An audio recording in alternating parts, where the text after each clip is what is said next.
Hi, I'm Adam from Impact Gamers, and for this Clickteam Retro Remake tutorial, we're going to be looking at Contra Hard Corps, or Probotector, if you're in Europe.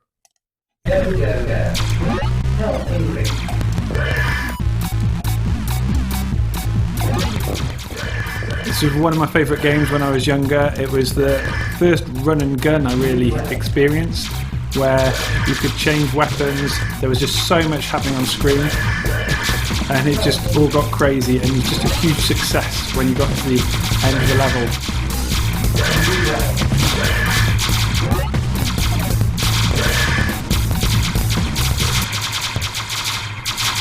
But I was never good at it. Let's see how to make it. So to start this retro remake, we're going to click on File from the top menu and New to start a new application. We're going to click on the application in the Workspace toolbar and go down to its window settings. We're going to change it to be 864 by 480 and just click off, and it will ask you, do you want to modify the other frames? Yes, we do. This allows us a wide screen, so it'll help with our game fitting on modern monitors. We're going to go straight into frame 1, so we're just going to click on the number 1 there. I've already got my grid turned on and snap to grid. If you haven't, you can click on grid setup at the top, and we want it set at 32 by 32 with snap to and show grid. It's really useful in platform games to have things spaced evenly, to allow platforms to be straight and not to run into sort of pits and bits sticking out along the way. Right, we're going to insert a new object. This is going to become our player, so they're an active object. So make sure you click on all objects and select active, click OK, and click to put down.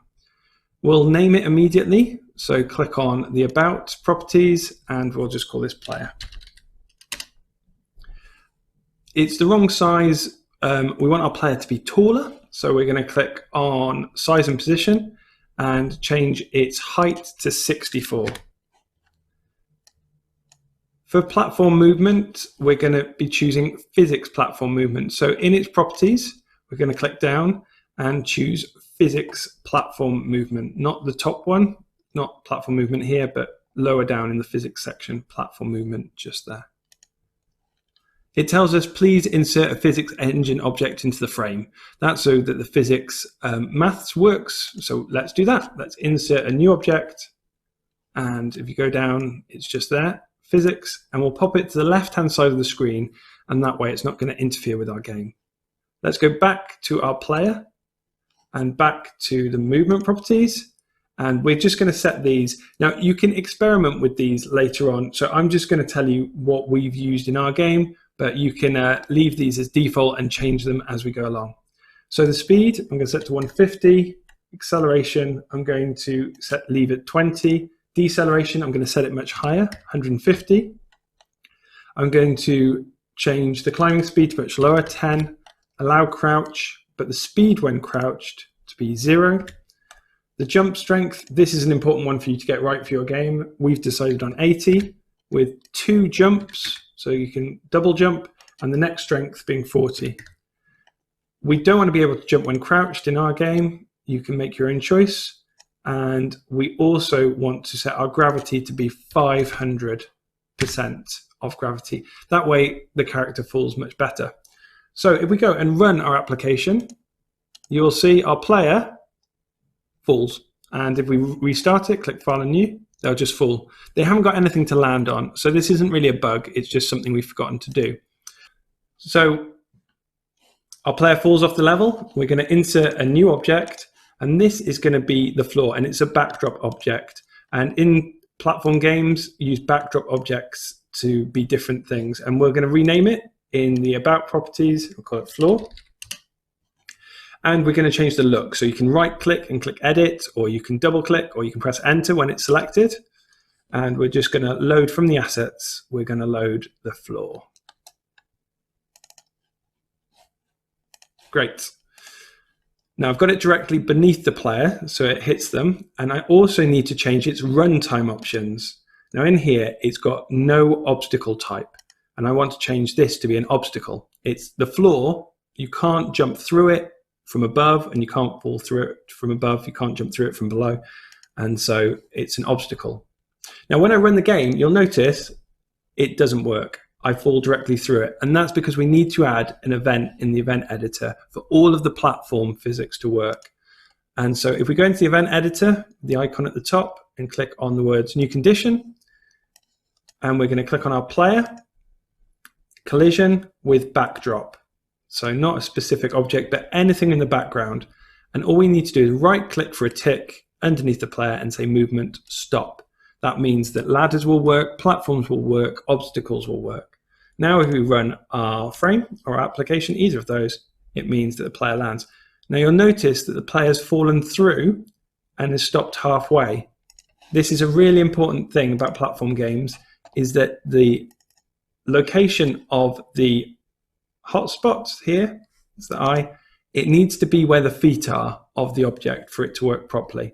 So I'm just going to use this quick move and press this coordinate to drop it to the center bottom. So it's along the bottom row in the middle. So, and press OK. Now, when I run the application or the frame, either, I will land on it. And by default, the controls will be shift to jump. So there's me jumping, and I should be able to double jump. There we go. And I've got left and right. Now, these movement keys you can customize, and I'll show you how. We're going to choose the more modern WS, A, and D for movement and space for jump. So if you click back on your application, on its runtime options, and just at the bottom where it says default controls, if you press edit there.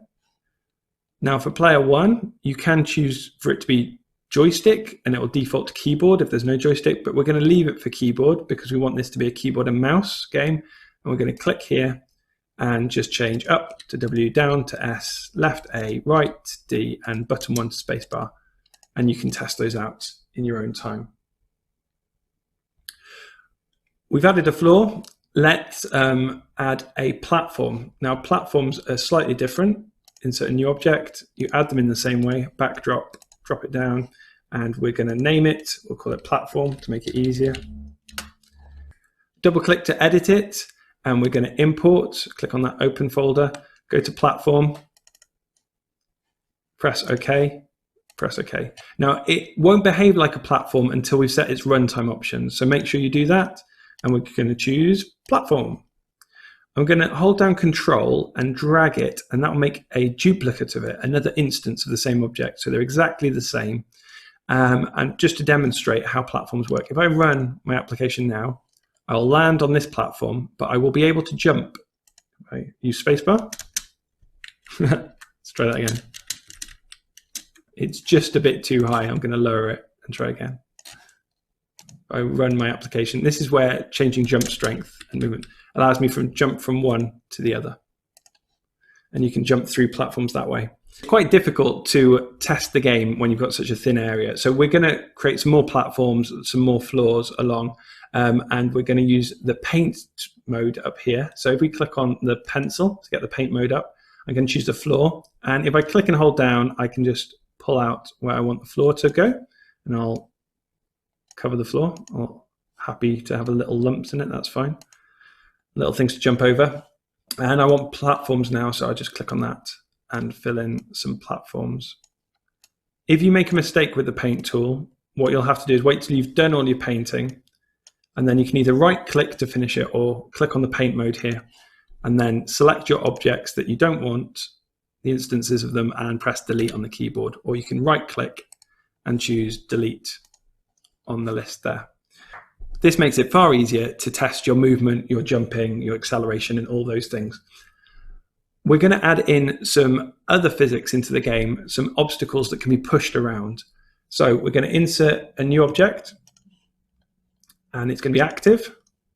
We're going to drop it down. We're going to name it. This is going to become a barrel. And we can double click on it and we can change the artwork, and we've got some, you can draw your own, but leave it at 32 by 32 in terms of its size. That's quite a good size for against the player. You can see in its size that this is slightly thinner, but it's a height of 32, and so that's fine. And it allows us to position it where we want. We're going to change its movement. We're going to change it to physics static movement. near the bottom, right at the bottom of the physics section. And it reminds us that it's important that the hotspot of physics static is placed in the center of the mass, just in the middle. So we're going to double click. So we're going to move the hotspot. And we can just press this G here for the gravitational center. As you can see, it was pretty much there anyway. And that's great. Now, in terms of the physics, the important things we can change is the density, which is how heavy it is to push. We won't be able to push it because we haven't got any rules in the event editor, but so that we can add in things later on, we're actually going to put the player and the barrel into the same qualifier, into a group, so that they act in the same way, so they interact with each other. So we're going to say, click on the player, click on the event property, click in the blank space next to qualifiers, click on edit, click on add, and it doesn't matter what we choose, but it might as well make sense. So we'll choose obstacle. Fantastic. And for the barrel, we'll do the same. We'll go qualifier, property, blank space, edit, add, and then go to obstacle. And OK. Fantastic. So now we can have some quite easy events. So in the event editor, we can say new condition. If any of the obstacles collision with another object, which is also an obstacle, then all we need to do is right click here and say movement stop. And they will just stop. If they had some elasticity set in their movement, they would also bounce as well. So you can experiment with that. So we run our frame, we can now travel around. But you've noticed the barrel fell through everything. What we're going to do is we're going to modify this rule at the beginning. So not the player collides with the background. If we double click on the player, we'll say any of the obstacles collide with the background. We're going to pull this tick along and right click and delete the previous one, or you can click once and then press delete. So now we've got something set up for anything that's in the obstacle qualifier, in the obstacle group. There we go. So now I'm able to push the barrel around.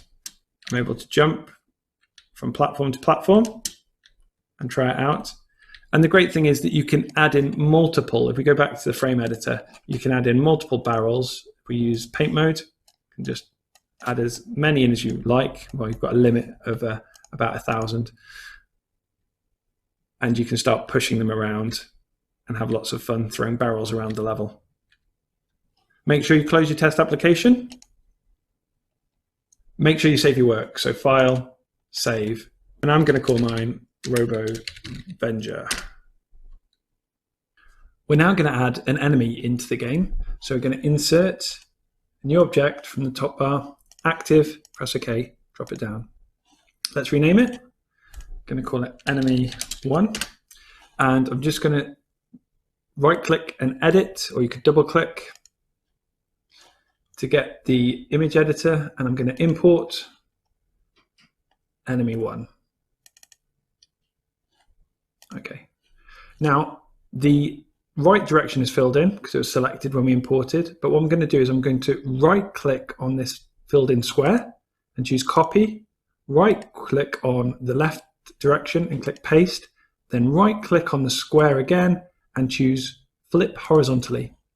And that way they'll be able to face left or right, depending on where our player is later on. I'll pop that down. It doesn't matter where the hotspot is because this doesn't have any physics movement. This is going to be static where it is. But we do need to think about some groupings. Like we put the barrel and the player in the obstacle group, we're going to have some groupings for the enemy. So in terms of the qualifiers, we're going to click edit, click on the blank space, click edit, click add, and then we might as well choose the enemy qualifier. Now, that's not all. We need the enemies to be destructible, but we also might as well make the barrel destructible as well. So what we're going to do is we're going to add an alterable value to the enemy to be used for its health. So we're going to click on values, going to click new, and where it says alter value A, we're going to double click on that and call that health. Now for later, just to save time, we're going to add a few more alter values in. We're going to add one called explosion damage.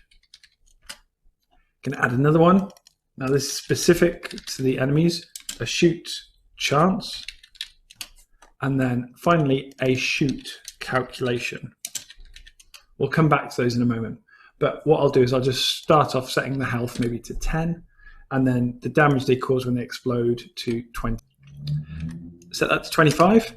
And for this chance of shooting, I'm going to set that to 100 for the moment.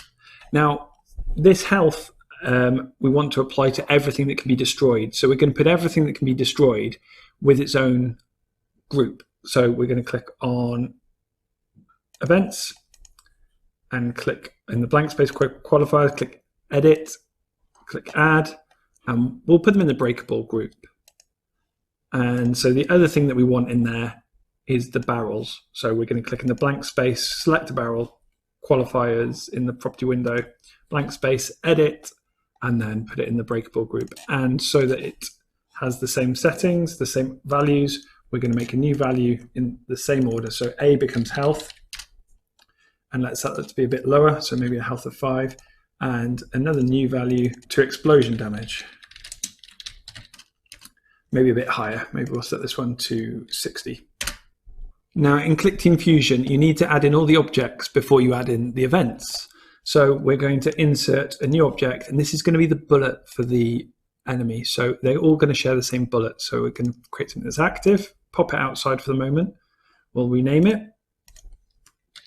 enemy bullet, and click twice on it, or right click and edit, and we'll import the enemy bullet. You could draw your own. Just make sure that the hotspot is in the center. I've done one quite small, so it's only about 8 pixels big. Fantastic. Right, now we're ready to do a bit of the coding. So we're going to add some new events in for the enemies, so we'll make a group for them. So just click on the bottom number, so number 3 for us at the moment, insert a group of events, we'll call it enemies, and it just makes it a bit tidier and easier to explain what's happening. So a new condition, and it's a special one. We want always, we want all the enemies. So underneath the lightning, we're going to right click and choose direction, look in the direction of, and then we're going to click on the player. Now it believes that the player is everything's based around its feet. So we're going to move it up to where more eye level will be later on. So that way all the enemies will look at us. Also, we want to work out this shooting calculation. So new condition, and on the timer, every,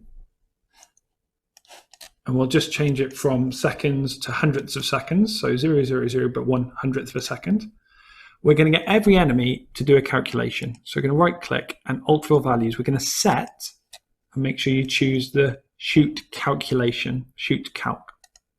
Now this is going to be random, but it's going to be based off the enemies, so we're going to click on the enemies, whatever their value of the shoot chance is.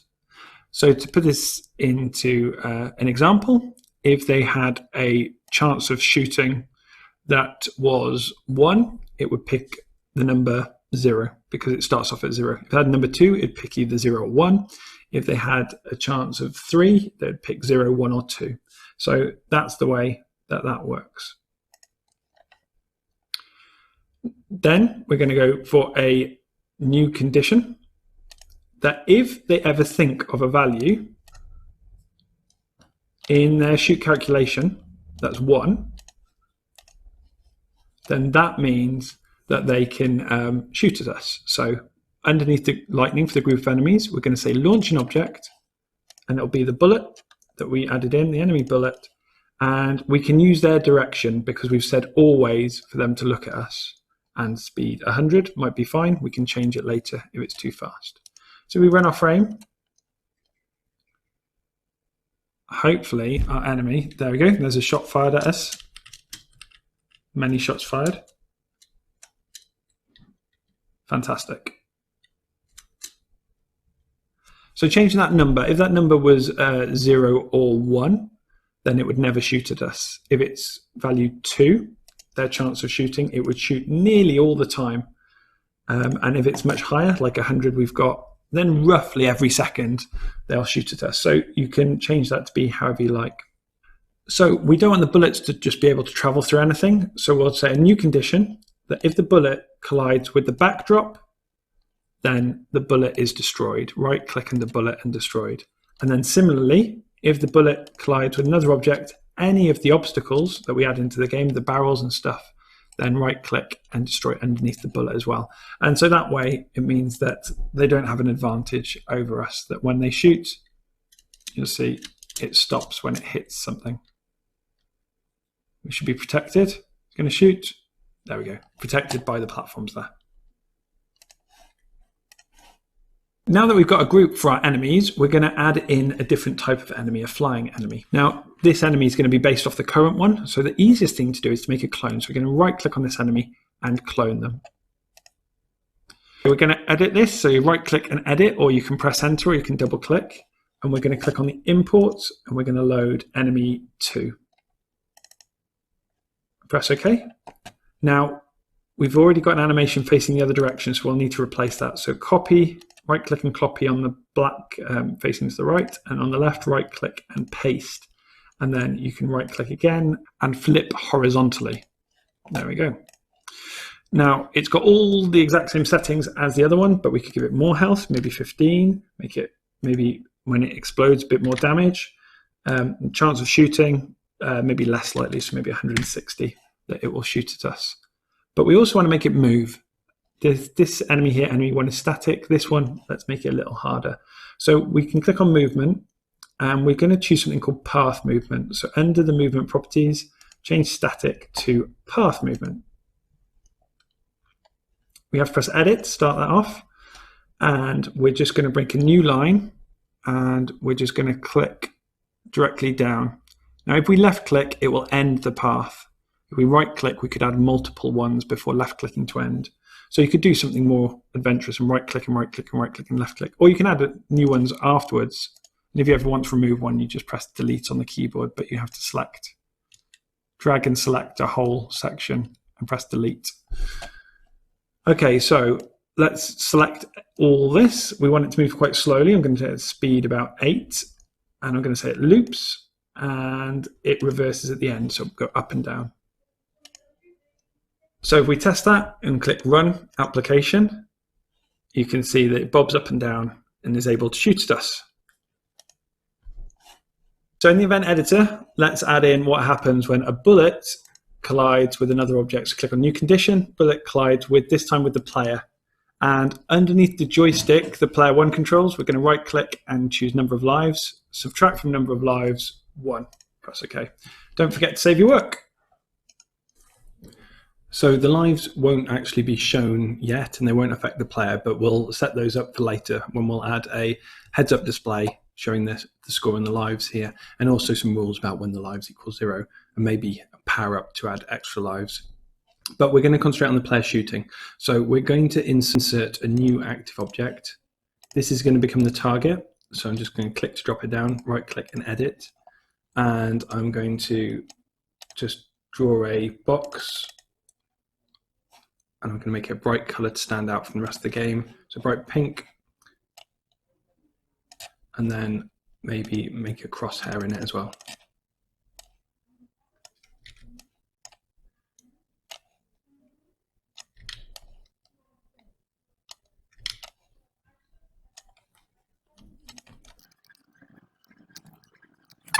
You can take as long as you want on that, but we're going to make sure that the hotspot is in the dead center of the target.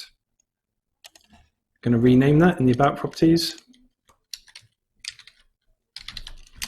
Right, we're going to insert the arm of the player. So there's directional shooting in sort of Contra and Probotector. So we're going to allow 8 directions of animation for shooting. So we're going to insert a new object. It's going to be active, drop it down. We're going to edit it, right click edit. We're going to make the size, the height only be about 16. And we're going to clear it. And we're going to fill it in. So just fill it in a color. And we're going to make sure that the hotspot is down this end. This is where it's going to be connected to the player. And the action point is at the other end where the bullets will come out. We're going to move the slider at the bottom so it allows 8 directions. And we're going to right click on the black square for direction 0 and right click and create rotated directions and it'll do it for us, that it'll position it all the way around. I'm just going to recorrect the ones that I'm not happy with to get them more central. Then it's done it. I started with this one too high, or I could do that and then create rotated directions, and that'll do it as well. Get them in the right place. Okay, name it. So we'll call it arms. And this is going to be attached to our player. Now, to make sure it's attached in the right place, we're going to edit the player, right click and edit the player. And we're going to just make sure that the action point is where we want the shoulders to be. So I'm going to move them slightly higher. We haven't done the artwork for the player, but I imagine that their arms are going to be not in the middle of their body, but the arms or the shoulders will be just under the head. So I'll move it up a bit, press OK. Right, now to do some coding for that. First of all, we'll concentrate on the target. So go into the event editor, and what we'll do is we'll add a new condition in this section, not for enemies. So we're just going to right click on the number 2 and insert a new event, a whole new line. And it's going to be an always, so special and always. And we're going to have it that this target, that right click underneath it, position, set the X coordinate to be, and we'll get the coordinates from the mouse, X mouse. And then right click on the same tick to set the position, the Y coordinate, the up, down, to be the same as the mouse, Y mouse. Okay, so that means that the target will follow the mouse. Also means we'll have the pointer on the screen. So what we'll do is we'll right click under the mouse and pointer and just hide the mouse pointer, the cursor. So that's going to mean that when we're in the game, we can't see the mouse, but we'll see the target. Perfect. So we're going to set the arms to do two different things. First of all, their position. We want to select their position, and we always want it to be relative to the player. That's fine. But we want to make sure it's not the hotspot, it's the action point. Now, as you can see, it's dropped it down to where the hotspot was, but we want it to be the action point. And so we can just type in 0, 0 to put it back where it should be. So it's always going to be positioned there from the player. That's great. We don't need to worry about that, but we do need to worry about the direction. So right click, direction, look in direction of, and we can look in direction of, we can't do it in terms of the cursor, but we can do it relative to the target, which is following the cursor, the pointer around the screen.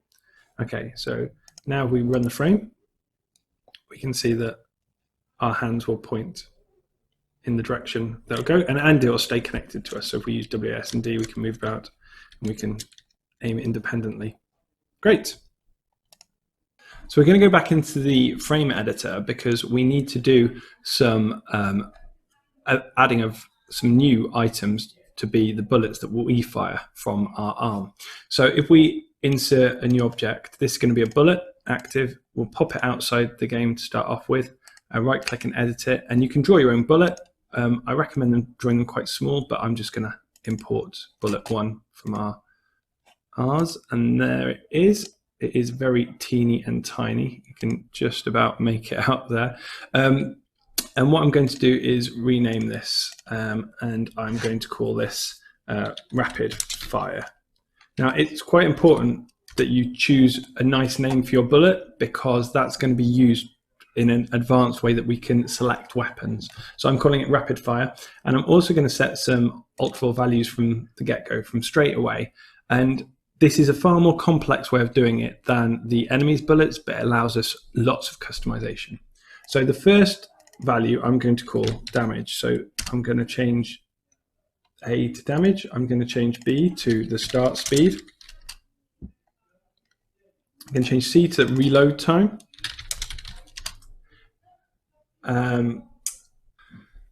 So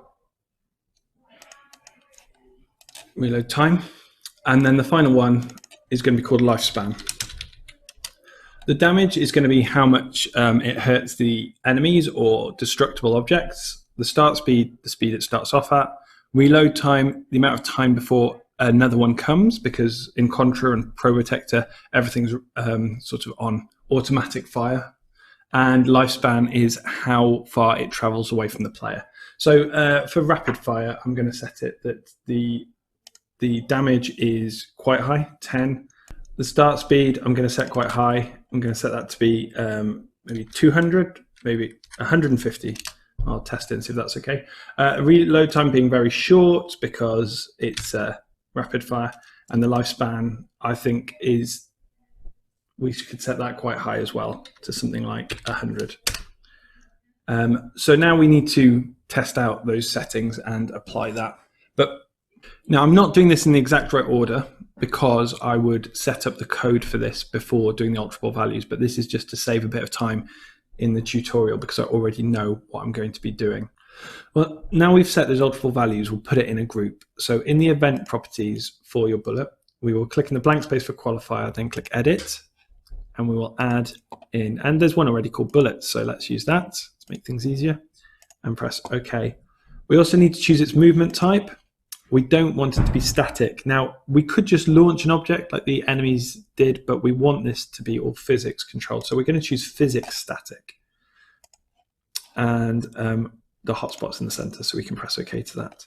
The density, we can set that to be how much of a sort of weight is in it. We'll leave it at 30, but the friction will set to 0. Gravity to 0. We don't want these things falling. The collision shape, leave it as shape of first image.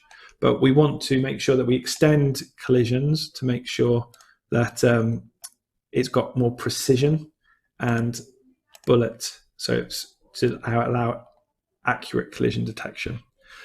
Okay, so we've got the bullets in place. Now we need to do sort of the inventory, the weapon select. So we're going to insert a new object for that. That's going to be a list. So we'll pop that in, and we'll just rename that to inventory in the about properties. Fantastic. And if you double click on it, we can put what's in the inventory. So rapid fire, and it's going to be a line per what's in the inventory. So that'd be the first line, and this is the second line. So I'm just going to put rapid fire in the first line. I'll just put a dash in the second line to remember that we need to add something in when we add more bullets. Okay, great. The next thing we need to add in is the reload counter. So let's put that in, because otherwise all the bullets would fly out without any delay. And that would not be good. That would be very easy, actually. And so if we go to the settings, I've named it reload in the about properties, but in the settings, I want to set the minimum value to be 0 and the maximum value to be 100. And I want it to be a horizontal bar. That's great. And you can change it to be a solid color or a gradient or whatever you want, and you can make it look nicer than just a black bar. But there we go. We've got everything that we need. We've got bullet categories in there with alterable values set. We've got an inventory and a reload timer. So let's have a look at doing the events in the event editor. I'm going to put them in a group just to tidy them away from the other code and to help you see what we're adding. So I'm going to right click on the bottom number and insert a group of events, and we'll call this weapons. Click on new condition, and we'll start off with our inventory and our weapon select. So if we click on that, we're going to use something called a flag. Alterable values flags is flag off. Now flags are either off or on, like a switch. So flag 0 is fine. We could use any of these, but we're only using one, so it makes sense to use the first one. Flag 0, if it's off, then we want to right click and we want to select a line. We want to change the line, and that will select it. So I want to change it to line 1. Then we need to set the inventory line. So what we're going to do is set the current line, and we'll set it to 1. So that'll be rapid fire for us. And then we'll do a new condition, and on the inventory, alterable values flags, it's the opposite this time. Is it on? And if flag 0 is on, then we'll right click here and we'll set the current line under the inventory to line 2. So that's fine. We just need a way of switching between. And because we're using the mouse to fire, we'll use that to change them. New condition.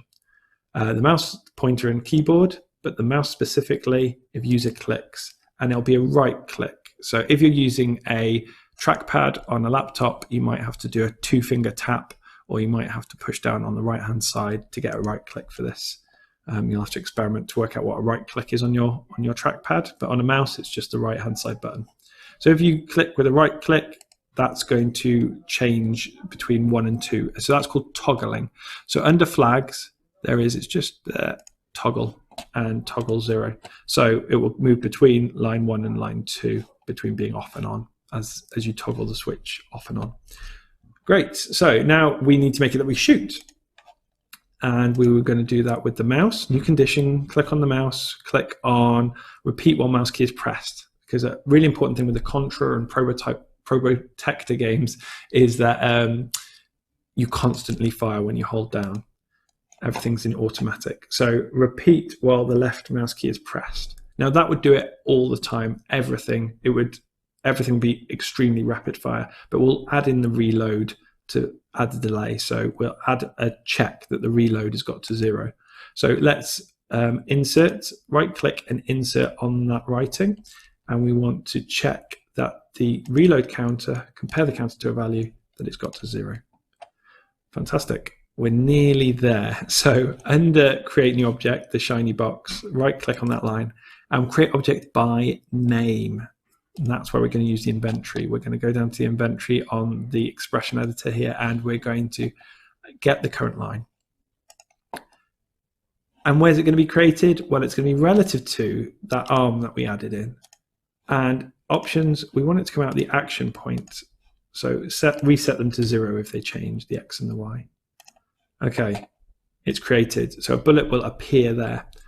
It won't move or do anything because we haven't set up that, and that's what we're going to do now. Now, because we know we're creating something from the bullet category, we can just use the group bullet here from the bullet qualifier. We'll use the group bullet here to set everything going. We'll use the bullets category, but let me move it so that you can see the options. Because we're going to right click under the bullet, movement, physics, apply an impulse. Now, impulse is a one-off push, but because it's got no deceleration, it will keep going at that speed. So until it hits something, apply impulse. Now, we're going to use the values from the bullet for this so that each individual bullet behaves its own way, or each individual category of bullet behaves its own way. And so click on the bullet, and we want to get the ultimate values. Let's just move this to the side. So values. And we want to get the start speed. Great. And the angle in degrees. Now, we could base it off a few things. What I'm going to do is I'm going to use the direction that the arm's facing in. So if we right click on the arm or left click either, you can get the animation direction. Now, the issue we have is this wants it in degrees, and this is out of 32. But if we just times it, and times is the asterisk here, so times by 11.25, that will mean that 32 becomes 360. That's just translating it from 32 directions into 360. So that's what I'm doing there. And then that way, it means that we can only shoot in the 8 directions the arm's got. So hopefully that makes sense. Now, what we want to do now is the reload counter needs to up itself. So if we right click here, we want to set the counter to be whatever the bullet, the bullet value of reload time. Great. Fantastic. And then we want to then have a rule, a new condition to do with time. Every, and not 1 second, every 100th of a second. For the reload counter, we need to subtract from counter on that line. Right click under there, subtract from counter 1. So the reload counter will start counting down. Now let's add into this lifespan for the bullet. Then we want to right click, and on the alt values, we want to subtract from the lifespan 1. So almost at testing stage, new condition, if the bullet alterable values compare to one of the values, if its lifespan is lower or equal to 0, if it's got to 0, then destroy that bullet itself. Fantastic. I think that's everything in place that we can give it a quick test. So let's do that. Save your work, and we'll run it. And there we are. My bullets are flying out very rapidly there. Okay, and if I right click, I won't be able to shoot because I haven't got anything in my secondary weapons. Let's go back to the frame editor and pull that down so we can see it clearly, what we've got. There we go, rapid fire, right click, switch weapons, good. So also you can add different bullet types now. So I'm going to clone the bullet. Now it might be a bit tricky, it being so small, to right click on it to choose clone. So you might want to zoom in to a much larger degree, and then you can easily right click on it and clone it. So I'm going to make myself a secondary bullet, and it will have all the settings on it, but this time the damage can be less. The speed is going to be much slower, speed 5. The reload time is going to be minimal. It's going to be even 0 actually. And the lifespan is going to be small. It's going to be 10. Now this is going to be my flamethrower. So I'm going to double click on this, open it up, and I'm going to select, let's just have a look at the previews. I'm going to use bullet 3 as like a flamethrower. Fantastic, and I'm just going to name it. Now it's really important, I'm going to copy this just by right clicking and copying to spell it exactly the same. So I'm going to put it as my secondary weapon there. So now I'm just going to zoom out and run the game again. So here I am shooting my rapid fire and right click, and here's my flamethrower. I think I might want to reduce the speed on that just to make it a bit more flamey. So start speed, maybe start speed of 2, half it. There you go, much better. If you're fussed about the direction not matching, then if you go into the event editor, when they're created, so when you shoot them, under the bullet, if you set their angle, right click on the bullet, set the angle to be whatever the arm's animation current direction value times 11.25, then it'll always match the direction that they're shooting, and it'll just mean that it'll look a bit more realistic, especially for the flamethrowers. It means that they'll point the right way, and then the rapid fire will be pointing the right way. So now we just need to work out on them hitting into an object. What happens then? Make sure you're in the event editor, and we're going to do the events and the conditions for the bullets hitting into different things. So first of all, we're going to say a new condition. If a bullet collisions with a backdrop, then at that point we'll destroy the bullet, that you can't shoot through the floor. That'd be a bit too easy. And the next thing, new condition, if the bullet collision with another object, the enemy's bullet, then maybe I think we should destroy the enemy's bullet and destroy your bullet, so that you protect yourself, so it can use the flamethrower as like a shield in effect. And then new condition, if the bullet collisions with another object, something breakable, we want the damage to come off. So if we go to the breakable object, right click, and the ultimate values, we want to subtract from their health whatever the bullet's value of damage. And then finally, if the bullet collides with an obstacle, then we want the obstacle to stop, which means that there'll be some impact there. And then what we want to do is have the bullet itself be destroyed at that point, so it doesn't go on forever. Fantastic. Okay, let's test that out.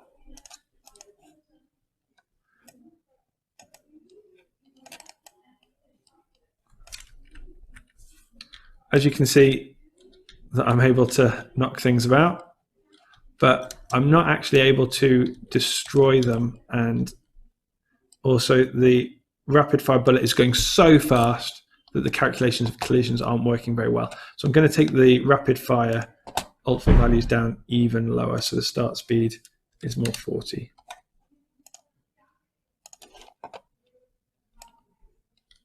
That's better. Able to shoot things along. So I'm happy with that. I just need to be able to actually destroy things once their health gets to 0, which is going to be very important for the enemies. So another really key aspect of Contra and Probotector is everything blows up. there's explosions everywhere. And to make that easier, rather than to have the disappearing animation set to an explosion, which would mean that when things get destroyed, there's an explosion shown, we can use the explosion as an actual object, and that way the explosion can cause damage itself. So if we insert a new object, an active one, I'm going to right click and edit, and I'm going to import the explosion. And when you do, if you choose explosion _1, and we're just going to import it as animation. Fantastic. Now, it's imported it to the stopped animation. I'm going to cut that and right click on disappearing and paste it. And then that way, it means that we can have the explosion disappear and destroy. When it's destroyed, it will play it out. I'm just going to put that aside and rename it in the About properties. And then now we just need to go back to the event editor to put all this together. I'm going to rename that explosion. But I also want to do a couple of other things. I want to put it into the qualifier. So click on the events, qualifiers edit, of being a bullet, because bullets are the things in the game that cause damage. And so I want the explosion to cause damage. And just for values, we only need to set one for this. I'm going to set the alt value A to just be damage. Fantastic. And then that matches up with the bullets. The bullets have their first alt for value to be damage, and this is a bullet. So that's all going to tie together. So in the event editor, we're going to put all this together. So I think it's probably best to make a new group, insert a group of events, right click at the bottom, insert group of events, and I'll call it explosions. So explosions are going to be triggered when the health gets to 0. Now, to make it a little bit more exciting and for you to be able to sort of ignite something and then explode, what we're going to do is we're going to do it in 2 parts. We're going to say that if a breakable object, if its value compared to one of the alt for values, if its health is equal or lower to 0, we're going to start it on sort of a chain reaction of destruction. So when the health gets to 0, we're going to subtract alt for values. We're going to subtract from its health 1. It's going to start to go below 0 in effect. That's what's going to happen. So we're going to add a new condition in. So once that chain reaction started, we're going to set an end to it. So rather than it just keep on counting the health down, we're going to set a limit. So if the alt for values compare to one of the alt for values, the health again, this time if it's lower or equal to minus, make sure you put the minus in, minus 20, just the key after 0, minus 20. Then that's when we want to make the explosion. So we'll first of all create the object, and it's going to, so right click under the shiny box on that line, create object explosion, and it's going to be relative to whichever breakable object broke. So that's fine. And then we can set its size. Now this, you don't have to, but it's a useful thing to do, this next bit. So right click, scale, and we're going to set the scale. And what we're going to do is we're going to find the width of the breakable object. So it's under position, find its width. So the bigger it is, you could use height, I suppose, but I'm using width. We're going to times it by 0.02, 2% the size of it. And that number seemed to work out quite well for us. So I'm just getting 2% the size of it. Also, we want to, let's move across to see it better. We're going to set the damage. Alt values will set the damage of the explosion to be whatever the value of the explosion damage. So that was right click on breakable objects, values, explosion damage is what I got there. And that's what you want written at the top. Fantastic. And finally, we want to actually destroy the breakable bit so it doesn't exist anymore. Now, for our enemies, we'll just go up into the enemy category. We want them to give us points. So they are breakable, so they'll blow up, they'll get destroyed, that will all happen. But what we want to do is set a new condition, ideally in the enemies group, that if the group enemies, if their ultimate values compare to it, if their health gets lower or equal to 20, a minus 20, To edit it, you can double click or right click and edit, but I want -20. Then we want some points for that. That's the only thing we need to do, because this rule is going to get run before this rule because it's higher up in the list. Then that's all we need to do. We just want some points. So underneath the player control, we're going to right click, score, add score, and give yourself a score. You could do it depending on the width of the object, like we did before. And you could sort of, the bigger the enemy, the more points you get. But I'm just going to add 15 on. Okay, there's a serious bug there. And I didn't put this in on purpose, so apologies about that. But under the player, under their values, the events, we've set them to be destructible. We don't, because they haven't got a health. They're immediately going to blow up at the beginning of the game. So just if you've got a qualifier for breakable under the player object, so select the player object, go to the event properties, click in the blank space of qualifiers, click edit, and then you can delete the click on and delete the breakable. So let's try that again. Okay, fantastic. Let's just jump up. Okay, we can blow things up. There wasn't really a delay there, so let's have a quick look at making the delay a bit more.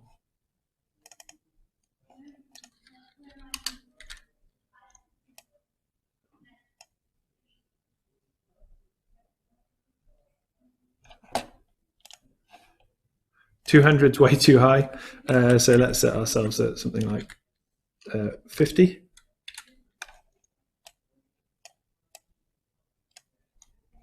Still too short. I'm going to try something like 100. So just experiment with it. It's too slow. So experiment with it. I think I've worked out that it's probably 60 gives a nice delay that you can shoot an object and then there's short delay before it exploding to give that nice nice effect. Fantastic. Save your work. We're going to go into the frame editor now to have a go at expanding the level, adding some more things in, and also making it so that we've got a heads-up display, sort of scoring lives shown at the top. So we're going to expand the level by clicking on frame 1 and going to its properties, going to its settings and its size. And we can make it a very large number, about 10,000, make a very nice long level. It's about the length that you would expect in a game like this with multiple stages. And that's all we need to do there. We'll need to then add an event in. So we can go to an always event that we've got. We could use number 2, would be a great one that I've got here, or just always. And we're going to right click under storyboard controls and go to scrollings and go to center window position in frame. And then relative to our player. Now you could, if you wanted to, change the options to the action point because that's more where their shoulders are. But in reality, it doesn't matter if you set it to the hotspot or the action point because we're only scrolling left and right. So then when we run our application, as we move, then the frame, the level, the whole thing moves with us. Fantastic. Let's go back to the frame editor and then you can start filling it in. You can start in the same way using the brush tool, you know, getting the floor, adding the floor in, adding different obstacles and stuff. You're limited to, I think, 10,000 items that are backdrop, so don't go too crazy, but you should have more than enough to add in platforms and add in floors wherever you wish. With the barrels and the active objects, you're limited to 1,000 combined, so not 1,000 of each, so don't go too crazy on those. Let's add the heads-up display. We're going to do it by just inserting another active object, a new object, active. We'll click to put it down. Double click on it or right click and edit, whichever you prefer, and open. I'm going to load up the HUD.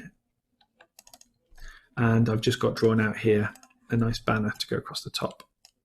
Now I'm going to do a few things. I'm going to order, right click and order the reload to the front, which means that it can show up. And I'm going to just turn off my grid for a second, this snap to. I'm going to get it to cover the word reloaded, meaning that it says reloaded once it's reloaded, but while it's reloading, it's covered over. I'm going to add a score in, or rename your heads-up display. We're going to insert a new object, score, not high score, but score, and we'll drop it in. In its settings, I'll change it to be text, and in its text options, I'm going to change it to be a sort of computery font like Terminal or something like that. Size 14 seems to fit okay. I'll pop that in there. Also make it white to stand out. Great, and then health, I'm going to insert, I'm going to use lives for this. So I'm going to use the lives object as a health bar into lives. And we're going to pop that in. And then if you want to change the way it looks, you can double click on it or right click and edit, and you can change it to be a bit more sort of cybernetic. I'm going to make it green because I want green health drops later on. And you could do it like that, or you could draw just rectangles and bars and change the width so that it just looks like health bars. If you 3 is a bit measly to start off with in a game like this, so let's drag it out so it can show more on one line, but also click on the workspace toolbar, the name of the game, and the runtime options, and at the very bottom, initial number of lives. Let's set that to something a bit nice like 5, and then click off, and that will update that for you. Great, fantastic. Now the thing with the list is it will always be on top. So I'll show you a way to sort that out. Now, I know that this seems just a bit stupid, but because the list object has a minimum size, you can't get it to be any shorter. I'm going to just change in its settings of the inventory, no vertical scroll bar, no border, no 3D look, just a white box. But I still can't get it to be small enough. So what I'm going to do is I'm going to move it off screen, and I'm going to double click, and I'm going to edit it so that it's lines 3 and 4 that we use. And that does mean I need to go into the event editor and change where flag 0 is off. I'm going to right click and edit where flag 0 is off, select line 3. And when it's on, edit it to line 4. Now, the reason I didn't do that the first time is it would have seemed ridiculous. But now that you know that you can't make the toolbar smaller, the list smaller than a certain height, then it limits you. Let's see if I can get shots and watch my health deplete. There we go, great. Now we've got a slight issue that the heads-up display and the list move. So the reloaded bar works fine, but everything else is staying where it is. And that's called follow the frame. So if we click the heads-up display and go into its runtime options, we can turn off follow the frame. And we'll need to do that with the list as well. Turn off in its runtime options, follow the frame. Now the heads-up display will follow along with us and be much more normal. Not so bizarre as being left behind. Great. Now, do you notice that we got a huge amount of points rather than 15? That's because it doesn't match the health being minus 60 there. So to resolve that, you could just change this to be minus 60, and then they'll match up so that you only get your 15 points before it gets destroyed.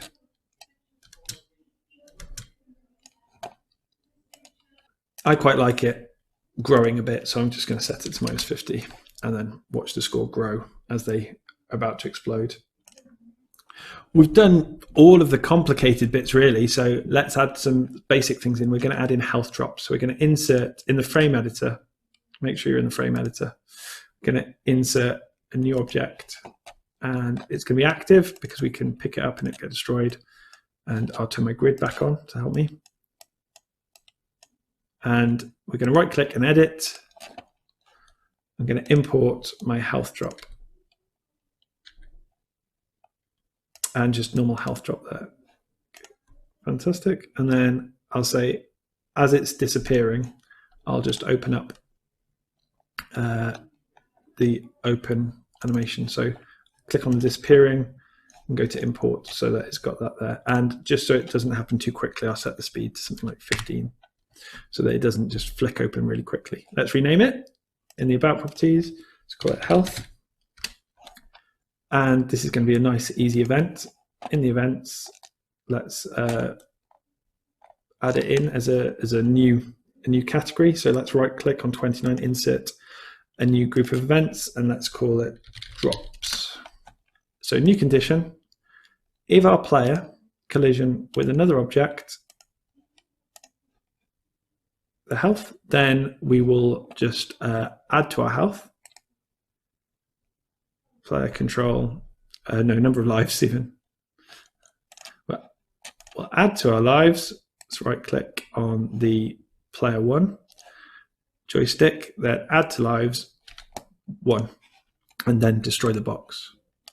Now, the other thing that we could do, if you want to make it a bit more exciting, you could make this breakable. So in the same way that a barrel has health and explosion damage, you could put this in the qualifier of being breakable. And then you could add in its health so that you could destroy it, and then the explosion damage as well, you could add it in. If you don't write this the same, it will mean that your conditions won't be referenced properly. It will say ultimate value B rather than explosion damage. They need to match for all things. So explosion damage is cause huge amounts of damage there. So there we go, you can shoot it and then do that, or you can collect it. Let's try collecting it. There we go. Now, did you see that it dropped a bit there? We need to place the action point in the same place for both bits. So I'm just going to, in disappearing, I'm going to move the action point to the same location. And then that way it means that it doesn't leap about so much. If you get it exactly right, it'll stay where it is. Let's have a look at the weapon drops then. So I'm just going to clone this and rename it.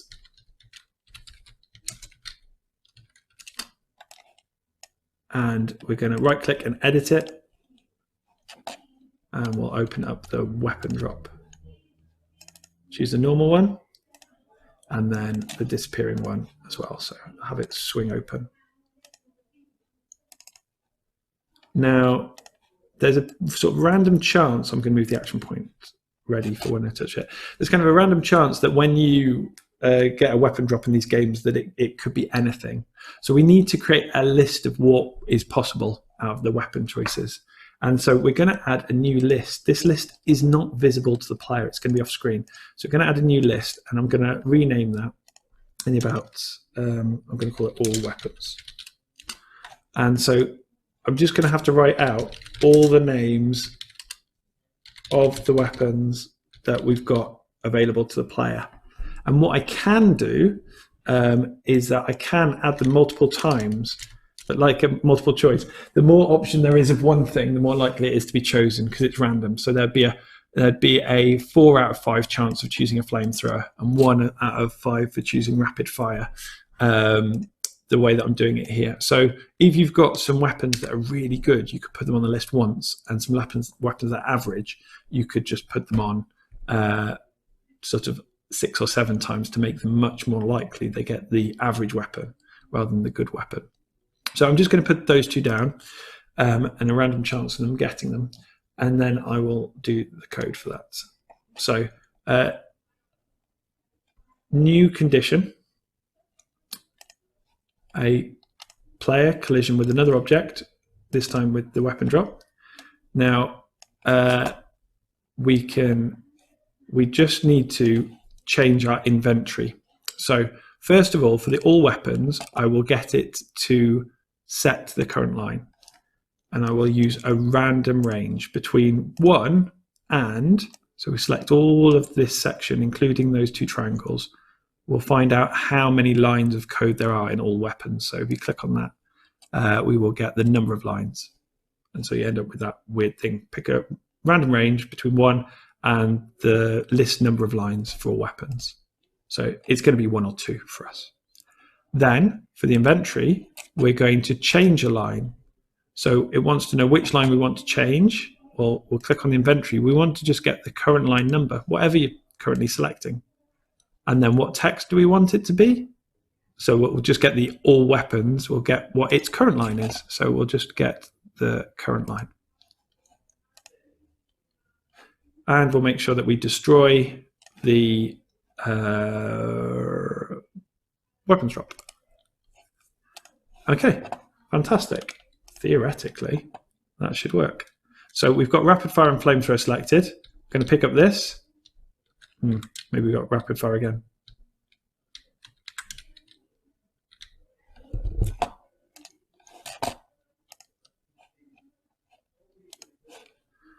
Okay, so what we're going to do is we'll just check this is working. We'll go in the frame editor. We'll just pull the all weapons in to see what's happening. So if we run the frame, we can see that when we select this, we picked up the flamethrower, and the flamethrower is now our primary weapon and our secondary weapon. But did you notice the spelling mistake? Flamethrower. That means we can't actually shoot it. So let's do that again. Let's run it again. Hopefully we'll get the flamethrower again. I could right click to change. Maybe we'll get rapid fire twice. Nope, we got the flamethrower, but it's working fine now. We can set those off.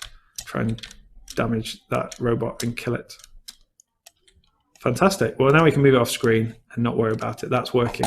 But we can clone our bullets and then add in all the weapon choices down here for that to work. So the next thing is to just make sure your level is complete and that it's sort of balanced in terms of there's enough enemies at the right places. What also we'll do is we'll set a rule for completing the level and for dying, because at the moment we just can't die. So if we go to the event editor and we'll right click on 33 and insert a new group of events, ending game. So a few options we have is new condition. If our player, if their position, if they fall off the bottom or the left of the screen, then they are dead. So we can destroy them, and we can then fire an event after a given delay of restarting the level. Or what I'm going to do is I'm going to say next time you click, you restart the level. So we'll add that in, new condition. If the user clicks a left button single click, and let's right click and insert that the player is not there. So right click on the player, and we can just say pick or count, compare to the number of players. If it's 0, then we want to restart the whole application, not just the frame, but right click in the storyboard controls, restart the application. Now, if the player position, if they go off the right hand side of the screen, then they win, but we will still destroy them as well if they win. Or you could, and then you could say that it goes next frame. So right click and you could go next frame and make a whole new level. You could clone this one. You could right click on frame 1, clone it, and then make another one. And in the free edition, you could make three stages. Also, new condition: if the player's lives reach 0, so under the player's joystick, when lives reach 0, then also we will destroy the player. In fact, actually, what we'll do before destroying the player is we might as well create an explosion relative to the player and then destroy the player. Okay, let's just test that. Let's see if we can be killed.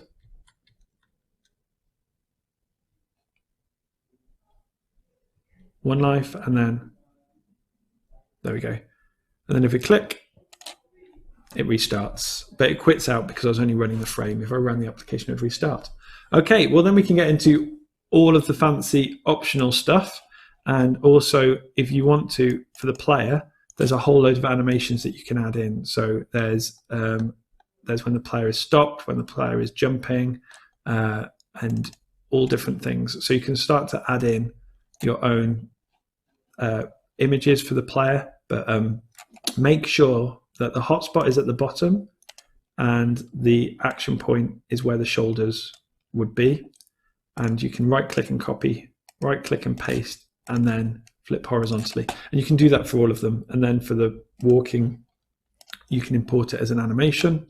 So it's just under player walk _1, and then you just need to do the same.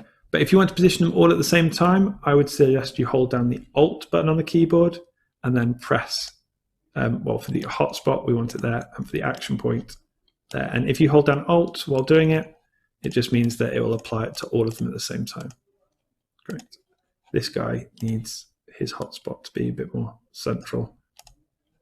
And this guy, I'm just going to place it underneath those lovely orange underwear that he's wearing. Fantastic. And you can change direction options to get it to loop. And then, so look at that. There we go. Right click, copy, right click, paste, and then flip horizontally. And the same goes for the arms. There's all the arm different directions we have. And so there's arm direction 0. But when you import it, make sure that you put the action point in the center there, and then the hotspot at the end of the gun. And you'd have to do that individually for each one here, so it's a little bit time consuming. So you could just draw your own, or you could use the ones that we've given you here. Great. I'll do that, and then we'll go to the optional stuff. Okay, make sure that you save your work, and we'll add in some optional extras here. So for the background, we could just set plain color, but we're going to add some parallaxing to give some depth to it. So in the layers toolbar, we're going to press new layer twice. We're going to make 2 new layers, and we're going to move layer 1, drag it up to become layer 3, because we want the game on top of these other ones.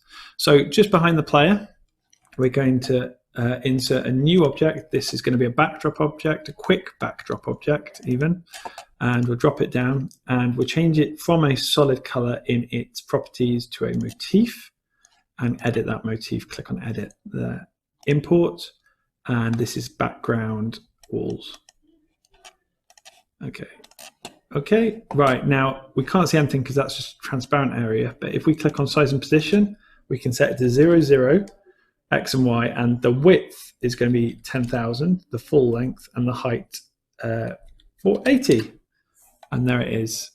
Now this background is going to scroll at the same speed as our player at the moment, which is not what we want. We want it to go slower because it's behind in the distance, far away.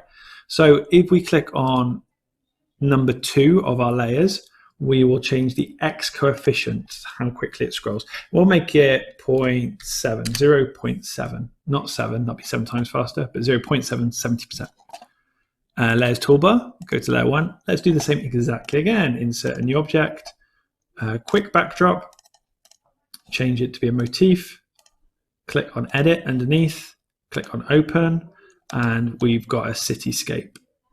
And we'll go to import, and this is going to be the city, the background city, and okay, and the same size settings in its properties of 0, 0, XY, width 10,000, although we won't see all of it because it's scrolling slower, but let's do that anyway, 480, and we will set in the layers toolbar for layer 1, we'll send the X coefficient to be 0.4. Now we'll test that. If you run your application, when we run along, you'll see that things move different speeds, makes it a lot more atmospheric, a lot more realistic. Let's have a look at some other options. So one aspect of the game is that the enemies will always be in front of us, and in Contra and Probotector, they will run at you from the sides. So what we're going to do is add a new enemy. So we'll clone enemy 1 and use all the settings for enemy 1. Enemy 1 will now become enemy 3. And so we will place this just out the way for the moment, just off screen. And we're going to change it to actually have some movement properties. So in its movement, we'll change it from static to path movement. Click edit. And we're going to click new line, and we'll have it run half the length of the screen straight in. Great. Now speed 50 might be a bit slow, so I'm going to drag over both nodes, both of that line, and change it to a higher speed, sort of 83. There we go. And it will just zoop across that line, if that was a word. Okay, we're going to add in the spawn point, so to mean that the enemy will appear at a certain area. So new object, active, drop it down, and let's change the way it looks. So we're just going to put an SP to call it a spawn point. And we're going to change its name. We'll call it spawn enemy 3, because that's what it's going to be doing. We'll put it in a category. So in a qualifier, click in the blank space in the events properties qualifier, click in blank space, edit, and let's give it call it value holder. That's fine. And we'll give it a value to hold, an alterable string. We'll change it to be spawn. Strings are text or alphanumerics rather than just numbers. And it needs to be exactly the same as what it's going to spawn. Right, let's pop this down. Now, this get snap to grid. Now this enemy, I know that its hotspot's in the center there, so I'm just going to move the hotspot up to match so that they spawn in the correct position. And now we'll go to the event editor. In the enemy section, we will add a new condition that if any of the value holders, the spawn points, if they position, if their X coordinate, if it's got lower, so they've gone to the left of the storyboard's frame, X coordinate of left visible edge, so you end up with X left frame, then it's gone off the frame. And what we want to do then is we want to create an object, so by name. So right click on the shiny box on that line, create object by name, and whatever the value holders, value, string, spawn, I go just about get it, whatever their spawn is, and we want to create it relative to the value holder. So click relative to and value holder. Okay, should be simple enough, but we just need to also destroy the value holder as well. That way we can make multiple, we can clone this and have a spawner for enemy 2, enemy 1, as long as the alterable values, the first value is set to the right thing, enemy 1, enemy 2, then it will work. Let's have a look at that in action. Now we've got this guy running on from get-go. I'm not too worried about that. There we go. And there's the other guy running in from the spawn point. So let's make the spawn point invisible. So in its, let's click on it, in its display options, turn off visible at start.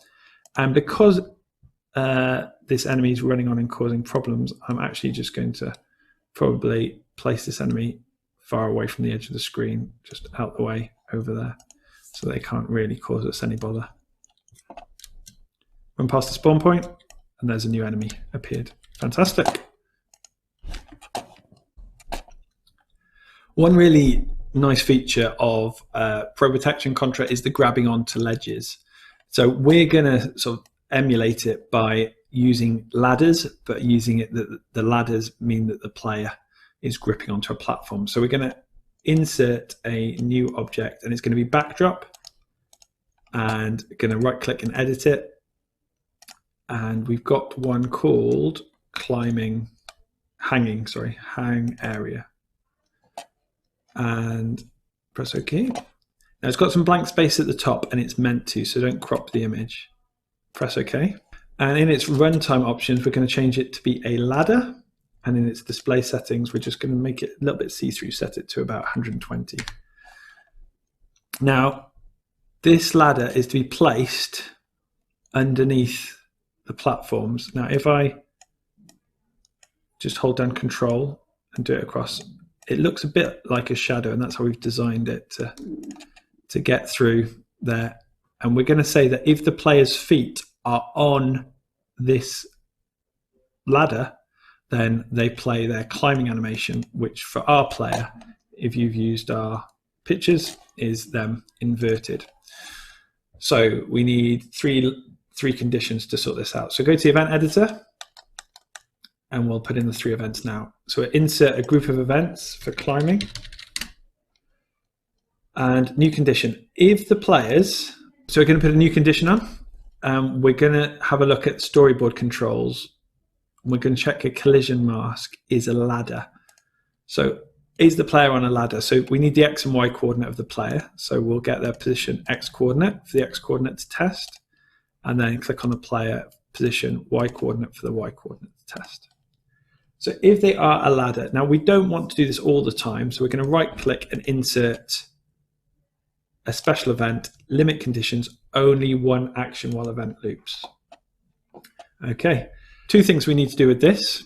What we're going to do is we're going to use a flag with our player. So with the player, we're going to use, under the properties ultra values, we'll add a new flag and we'll call it climbing. So first thing we're going to do under this line, we're going to set their animation. We're going to change their animation sequence to be the climbing animation sequence. The next thing we're going to do is we're going to set that flag that we've just changed climbing to be on. The next condition is very similar to this. We're going to just select the condition we've made, and we're going to copy it.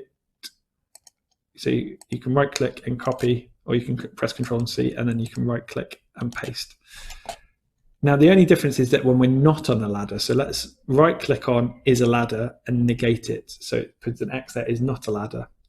These actions we need to delete completely and put new ones in. So you can click on the tick and press delete on the keyboard, and it's gone.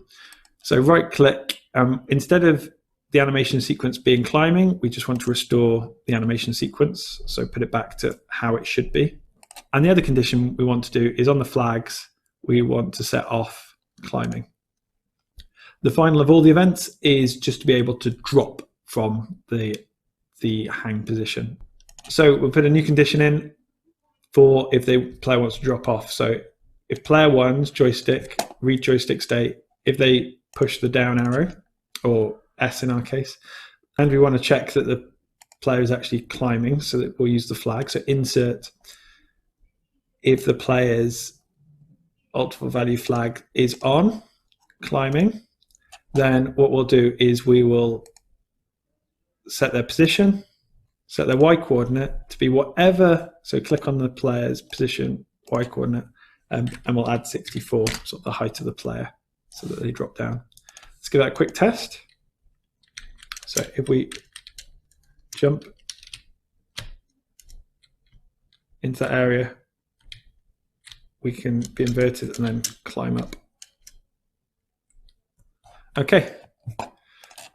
The final thing to do is to add sounds, and there's lots of sounds that we can add in the game for loads of different things, between collisions between objects and for when enemies shoot and stuff like that. So you can just have a look through. I'll show you some. Just have a look through. I'll show you some specific ones. So for the background music, you can just add a new condition and say at start of frame, right click on sound, samples, play and loop sample, and browse. And there's music called Robopocalypse. If you are using this music, we need to credit Kevin McLeod, who did it. So I said loop 0 times for infinity. And so I've left space at the bottom here under the HUD. So if you want to insert a new object and it be a string, you can pop that down there, move it down and set it to be white, and add in the Creative Commons music by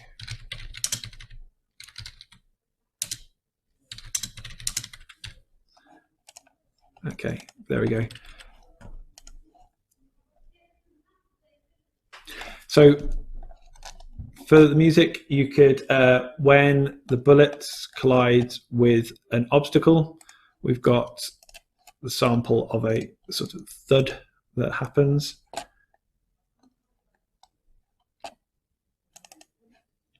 When the game's completed, there's a, when you leave on the right, you can play stage complete sound. Have a look through on the website for the manual, and it will list where all the sounds can be used.